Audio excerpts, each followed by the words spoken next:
Welcome, and happy Thursday. It is noon Eastern time here in the booming metropolis of Ambler, Pennsylvania, just outside of a small little town called Philadelphia, PA. Ambler, noon Eastern time, you know what that means. It is time for Talent Experience Live, your weekly look into all things human resources, talent acquisition, talent management, artificial intelligence, and so much more. Talent Experience Live is proudly brought to you by the good folks here at Phenom, whose purpose is to help 1 billion find the right work. That's why we host this program every single Thursday, why we have a plethora of other great content on the internet, including, but not limited to, Cliff Yerkowitz's podcast, which comes out monthly on Mondays called Unusual Attitudes, why we have a fantastic slate of webinars that have recently aired or are coming up in the coming months, why we're at every single HR tech event under the sun, and why we will be hosting our second annual I Am Phenom Europe. This time, we're taking our talents to Paris. So if any of that interests you at all, you can run on over to phenom.com and check it out underneath the events tab. But the real way that we help 1 billion find the right work, no, is not through events in Paris or Las Vegas or webinars. It is actually through our applied artificial intelligence experience platform, which helps candidates find the right fit faster, employees evolve in their current roles and beyond, recruiters achieve next level productivity and efficiency, and managers get to build better teams through data automation and analytics.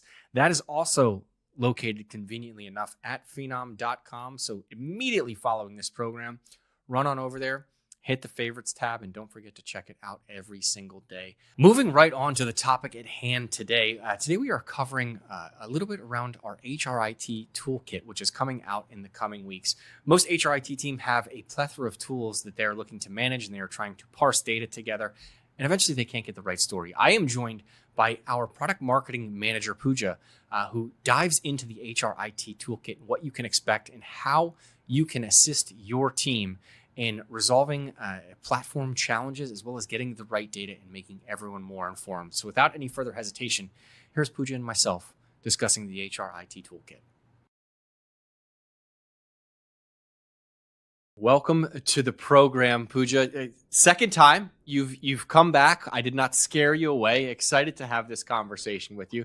I know today we are talking about artificial intelligence. It is obviously a theme that happens a lot within the HR tech industry, but this topic really intrigued me because you bought AI, but you forgot to turn it on. So we're going to dive into some of the shortcomings and things like that. But before we do that, please introduce yourself to those of you who may not be familiar with your previous work here on TXL.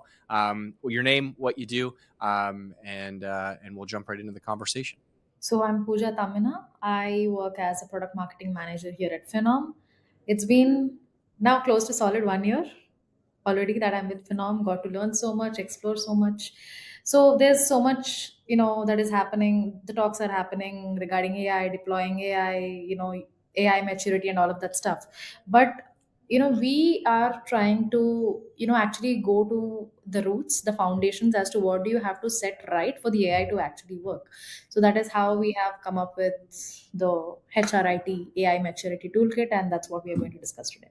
Yeah, no, I'm excited about it because oftentimes these conversations around AI kind of remind me of, if you're familiar, like the Swiss Army knife, right? It is a pocket knife that you have in there that has a corkscrew, it has a screwdriver in there, it has different types of knives, and every time I see one, I think to myself, like, how frequently are you really using like a bottle opener on the go? Like, are you drinking that much wine?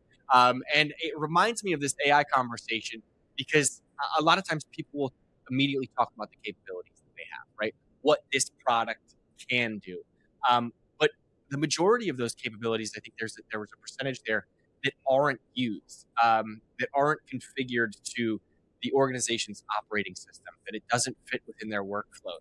Why is this such a challenge for organization, and why can figuring that out change really their entire outlook when it comes to artificial intelligence? So I actually think the sophistication of the team is what makes, it's a part of what makes this difficult. Because the HRIT leaders that we work with are some of the most capable people in the organization.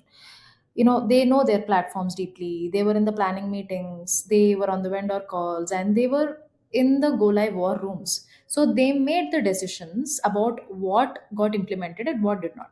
So naturally, you develop this very reasonable confidence that you know what the platform is capable of doing. So you've seen the capability demonstrated, you've trained your team, you've signed off on the configuration, and you've gone live. But there is a question that we started asking that is changing the energy in the conversation. So what we are asking is, which of those capabilities is actually configured for how your organization operates today? And the last word today is what actually matters here. Because the implementation is a snapshot, but your organization is not. Roles change, processes change, governance requirements change, new workflows get introduced, business units change, team restructuring happens, and all of that. So new operating scenarios exist that were not there when the original configuration decisions were made. And I'm not saying that organizations aren't updating their systems, of course they are, but the issue here is much more subtle. So you can keep the system operational and still have pieces of your operational reality that aren't fully represented in the intelligence or the governance framework. For example, take access lifecycle management. So, a sophisticated enterprise will have provisioning and deprovisioning rules for its established role structures, and that's expected. So, suppose there is a new organizational function that emerges, and the way access is handled for that particular functions becomes partially manual because the role doesn't map clearly into the existing governance model. So the immediate problem here gets solved. The employee gets the access, they can do their job, but nobody gets a red alert saying congratulations, you have created a governance gap. So that's what makes things hard. So the workaround looks successful until 6 months later, when you're reviewing access and asking, why does this process, or why does this person's access exist, and what governed the decision to get it to him? And then once you get this question, you're again going back, you're reconstructing the history. And that's fundamentally different from the system being able to tell you in real time what should happen and why.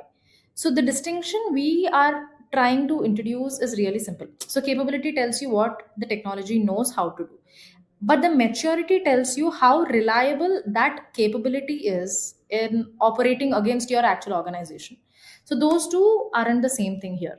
And once you start looking at the HRIT through that lens, we found something really interesting question, which isn't just what did you buy, what AI did you invest in. It was, where is your operational reality still living outside what the system knows?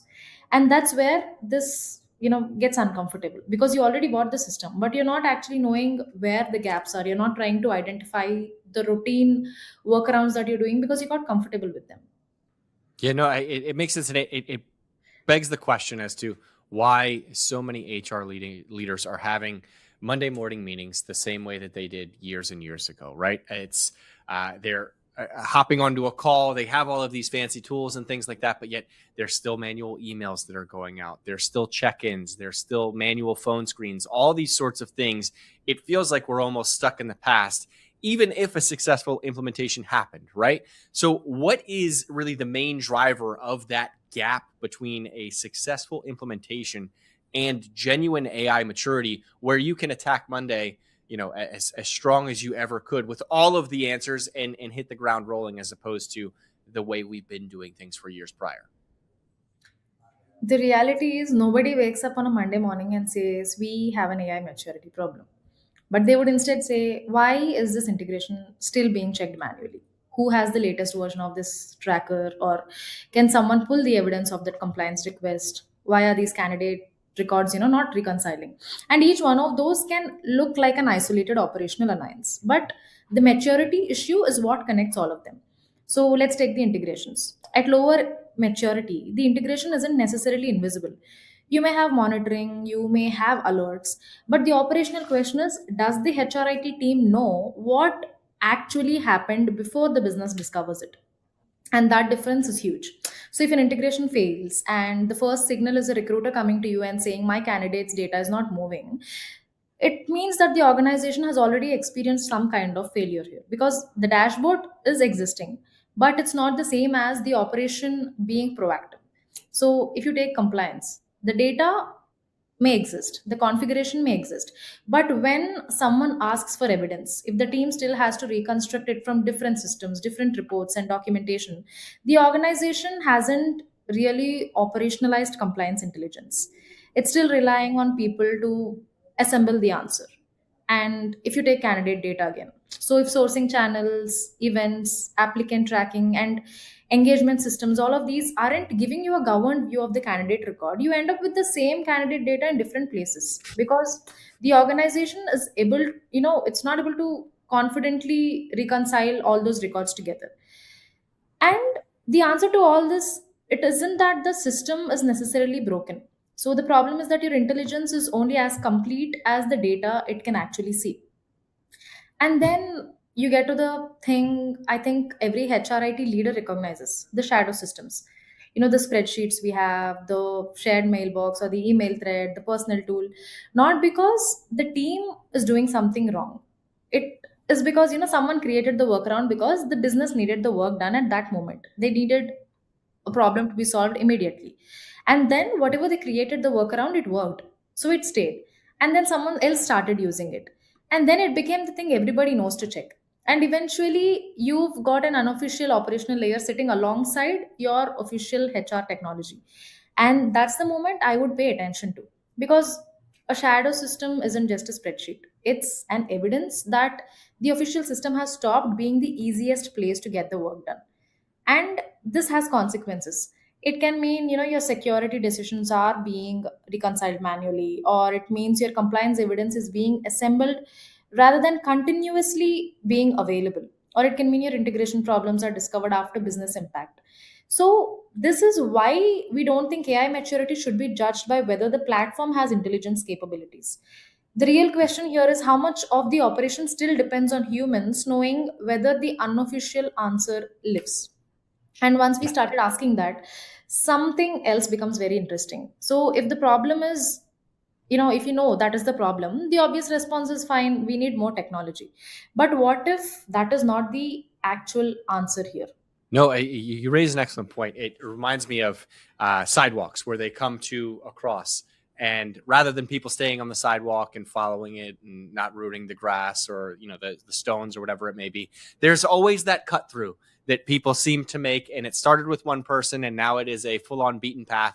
And it isn't the way that things are supposed to be done, right? It is not how. And then eventually somebody lays concrete down, and it doesn't look nearly as pretty. But I sort of get away from the point here of humans are resilient individuals. They will find a way, and it's really important to make sure that they find the right way to do things so that you're not out of compliance, so that there aren't unofficial paperwork, so that you're not passing along these Google Sheets or anything along those lines with the keys to the test, right? You want everything to be in compliance in your HR system. And I know that there are individuals listening to this, watching a replay, catching the clips that are saying, oh, well, that's not us. We follow the rules. We have a great AI in place. We are automating a ton of different tasks. But please tell me the difference between what an organization that has a high AI maturity and another one that simply spent a lot of money on AI and is using it to do small tasks here and there. What are the key differences between those two that may be different from what we talked about before with implementation and maturity? So this is exactly the question we wanted the AI maturity model that we've come up with for HRIT model to force us to answer. Because investment is not a maturity level, and neither is go live. So you can have a very sophisticated technology environment and still have meaningful gaps in how the technology is actually operating. So, if you look at your environment and you think, we've automated access, we've got integration monitoring, we've invested in a lot of AI for recruiting, we got the automation workflow, and we are using predictive capabilities. And, surely we are somewhere around level 4. And maybe you are on level 4, but maybe your overall environment looks like a level 4 organization, while one or two dimensions are still operating at a much earlier level because the underlying configuration or the governance or the adoption hasn't got up. So that's a really important distinction to make, because we're not saying you've invested all this money and you're secretly at level 2. We are saying your maturity isn't necessarily uniform across the entire HRIT operation. So that's why our model doesn't ask how much AI have you deployed. It asks what AI is actually doing in the operation. And we have a real example that makes this distinction very tangible. So we looked at a 31,000 person organization in the early childhood education sector. So they had AI recruitment and technology for I think more than a year.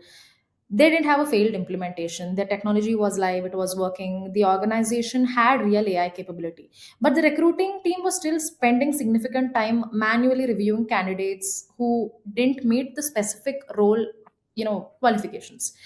So the AI had the capability to handle that routing. The missing piece was the organization's specific configuration defining what does not meet the qualifications. For example, a teacher isn't evaluated the exact same way as a center director would. An operations role has a different criteria again. So the technology could support that logic, but the role specific detailed configuration had not been completed after their go live. And nothing was actually visibly broken. The platform was running, the implementation was considered successful, the team was using it. So, where does that organization sit if you are measuring maturity by AI being deployed? There, if you see it that way, it is pretty high. But where does it sit if you're measuring what AI is actually doing operationally? So that is a very different conversation. So one process mapping exercise surfaced that gap. So after the configuration was completed, the organization recovered around, I think, 1039 hours over just 90 days. So this was including the time recovered through the automated screening and workflow automation. So I think the important lesson isn't look, configuration saves time. That is not what we are talking about. But it is more uncomfortable than that. You can be running AI successfully and still not be getting to the level of intelligence or automation you believe you have, or the AI is capable of being. So we want to be very careful here because there are three completely different explanations for that gap. First is a configuration gap. The capability exists, the organization specific configuration hasn't been completed, or is it's not sufficiently aligned to the way the organization operates. The second is an adoption gap. So the capability is configured and working, and the people or processes it was defined, it was designed for, aren't actually using it. It doesn't mean that the people might be resistant to it, but sometimes the official workflow simply creates sometimes more friction than the workaround. So Mhm. for example, imagine a self-service process that exists technically, but it requires a manager to navigate terminology and steps that don't resemble the way they actually think about the task. So the technology is there, the workflow is there, but the behavior has moved somewhere else because it is more easier. So that is an adoption problem. And the third is the technology gap. So sometimes, platform genuinely doesn't have the capability required. That happens sometimes. So you Yeah. don't want to assume you're dealing with a technology gap before you have established that. You Yeah. need to, if you misclassify a configuration or an adoption problem as a technology problem, you can buy another platform and carry the same underlying problem with you. So Yeah. you have the operational gap sitting on top of a new technology stack. That's why we think the first question before the next AI investment should be, what kind of gap do we actually have? Not every maturity problem needs a new purchase. Some need configuration, some need adoption, some genuinely need technology. So if you don't know which one you're looking at, you're not really making an investment decision yet. You're just making a guess. And that distinction becomes even more important when the thing you're considering buying is an AI agent. Yeah, no, it reminds me of a couple examples. You mentioned rolling out the technology but not using it correctly. It's like riding a bike, right?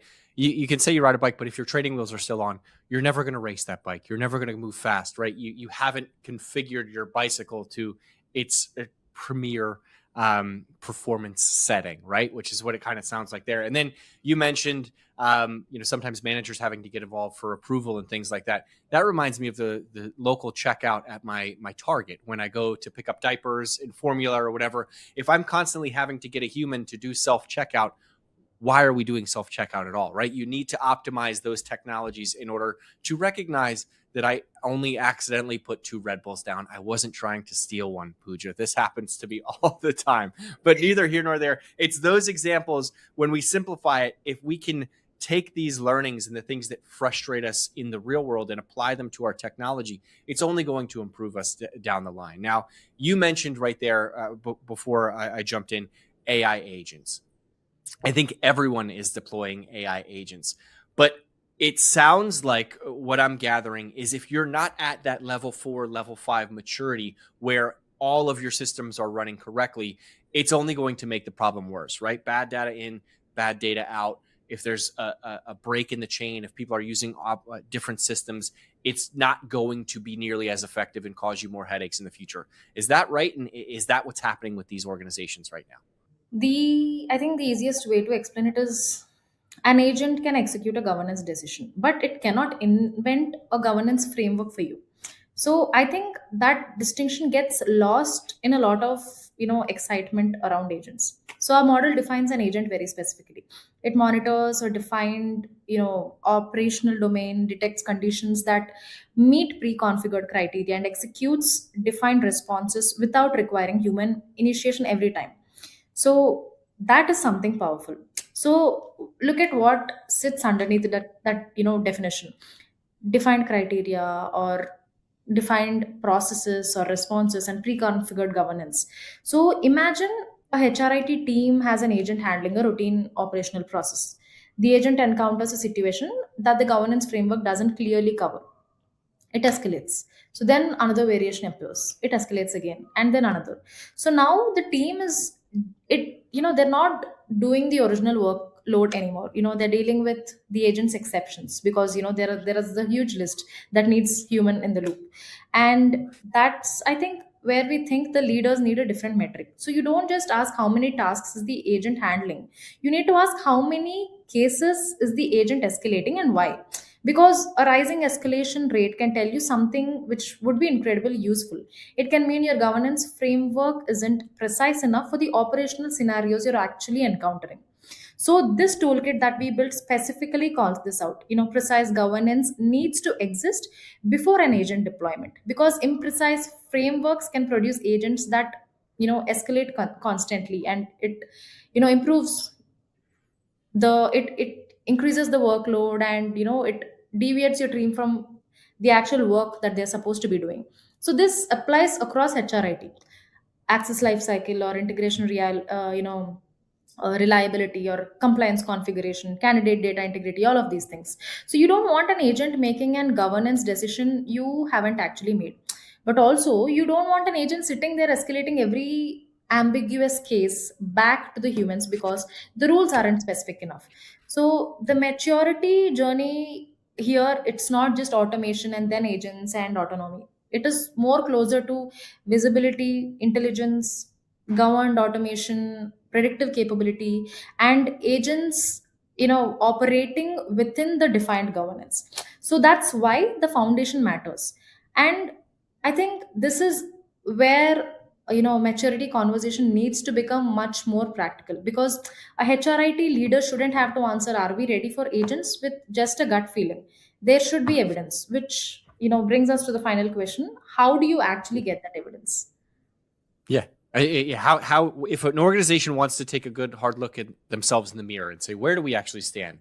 Where do we need to improve? How do we know when we can deploy agents? How do we know if we are using systems correctly or incorrectly, or we're getting served up the wrong candidates? What's the best advice that you would give them as they're going through this process? So that is exactly the purpose of why we built this assessment. So this is where I think the HRIT specific nature of what we've created matters. There are plenty of conversations about AI maturity across enterprises or across HR in a broad perspective. But what we wanted to do was bring that question into the actual operating environment of HRIT, because HRIT maturity is not just one number. You can be very strong in one area and have a completely different constraint somewhere else. So the assessment it looks across 10 dimensions, including areas such as platform administration or integration health, adoption, system adoption, and all these things. So the point of having 10 is, because the problems are genuinely different. The question you ask about integration health is different from the question you ask about the system adoption or candidate data governance. So the interesting thing is often not the overall score, but it is the shape of the score. So you might discover that most of your HRIT operation is in a reasonably strong position, but one dimension is creating a disproportionate constraint. Or you might discover that the technology is actually ahead of the operating model. Or you might realize that the organization has automated a process but hasn't built the intelligence required to know whether the automated decision is the right one. So that is much more useful than being told your AI mature. And then there is the shadow system question. So that's the one I would encourage every HRIT leader to take seriously. So ask your team, what are we still maintaining in spreadsheets, email threads, or shared folders, or other workarounds, because the official system isn't quite doing what we need. You don't judge the answer, but you just collect them, because those answers will tell you where the organization has adopted around the technology. And that is a very valuable maturity information you would be getting, because the assessment is deliberately lightweight. It is 10 dimensions, it would roughly take 10 minutes, and it gives you an overall maturity level, a dimension gap profile, and a roadmap for what to address next. And then we go to the ebook. The ebook goes deeper. So the assessment tells you where you are. The maturity model in the ebook, it helps you understand what that level actually looks like operationally, and what needs to change to move forward. So the framework is designed around what AI is actually doing in day to day HRIT operations, rather than just telling you what's been deployed.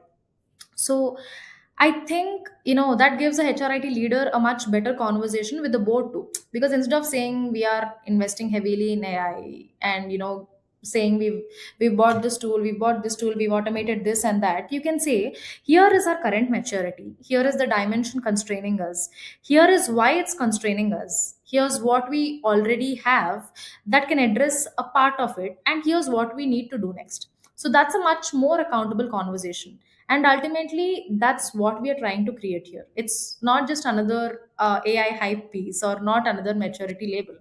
So a way for HRIT leaders to look at the technology they're already invested in, and ask a much harder question. So is our organization actually getting the intelligence and automation that technology is capable of delivering?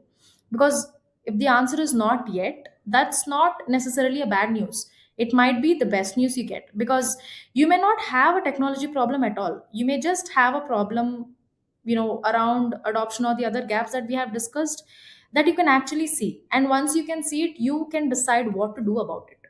No, this is super exciting. I think recognizing where your shortcomings are and being able to pinpoint how to fix them is the key to success, right? It's the key with getting in shape. It's the key with writing better. It's the key with everything, is understanding where you need to improve. And it sounds like this toolkit will help people identify that, and set up some action plans for them to increase their AI maturity and roll out some agents. Pooja, I want to thank you so much for joining.